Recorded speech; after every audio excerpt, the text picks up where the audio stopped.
यह कहानी है आरोही और एक गुड़िया की, जो एक छोटी लड़की है। एक दिन की बात है, आरोही सुबह पार्क में टहलते हुए जा रही थी। तभी उसे एक रोती हुई बच्ची मिली।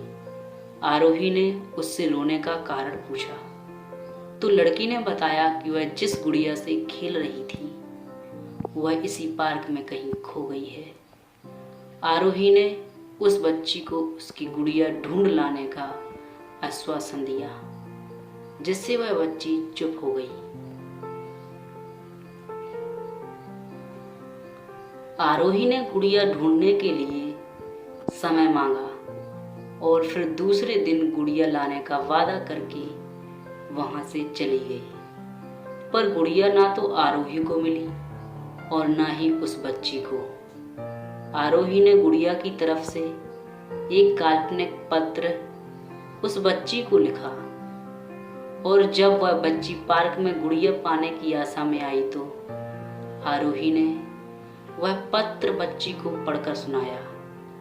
पत्र इस प्रकार था, कृपया रोना मत, मैं समय समय पर उस गुड़िया के बारे में तुम्हें लिखती रहूंगी, बस तुम रोना मत। अब आरोही उस खोई हुई गुड़िया की तरफ से काल्पनिक पत्र लिखने लगी और लगभग रोज ही उस बच्ची को पढ़कर सुनाती, जो कि यात्रा का काल्पनिक वर्णन हुआ करता था। आरोही ने इस काल्पनिक लेकिन रोचक वर्णन से उस बच्ची को रोने नहीं दिया। वह खुशी खुशी अपनी गुड़िया की घुमक्कड़ी के किस्से सुनाने लगी। एक दिन जब काफ़ी कहानियाँ हो गईं तो आरोही ने एक दूसरी गुड़िया उस बच्ची को लाकर दी। जाहिर है वह गुड़िया बदली हुई थी। उस बच्ची को अपनी खोई हुई पुरानी गुड़िया जैसी नहीं लगी तो वह आरोही की ओर देखने लगी। आरोही अनजान बनते हुए गुड़िया से चिपकी एक चिट को निकालकर पढ़ने लगी। उसमें लिखा था, यह मैं ही हूँ, तुम्हारी वाली गुड़िया जो पार्क में खो गई थी। दुनिया भर की लंबी यात्रा की वजह से मैं थोड़ी बदल गई हूँ। बच्ची को इस गुड़िया और आरोही पर विश्वास हो गया।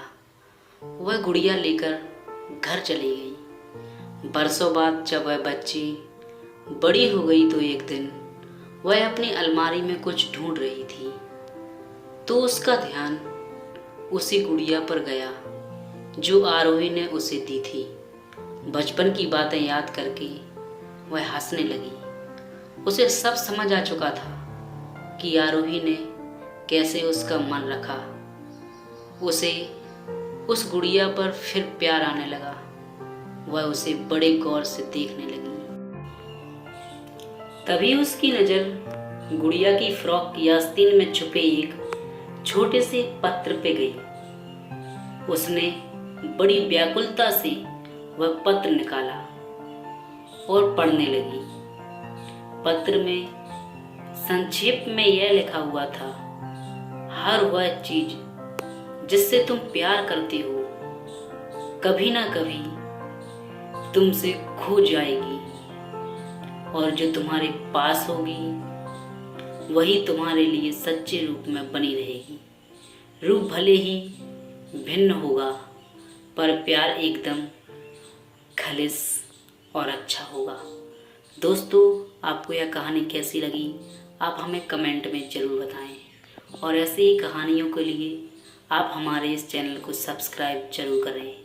मिलते हैं अगली कहानी में, जब तक के लिए जय हिंद।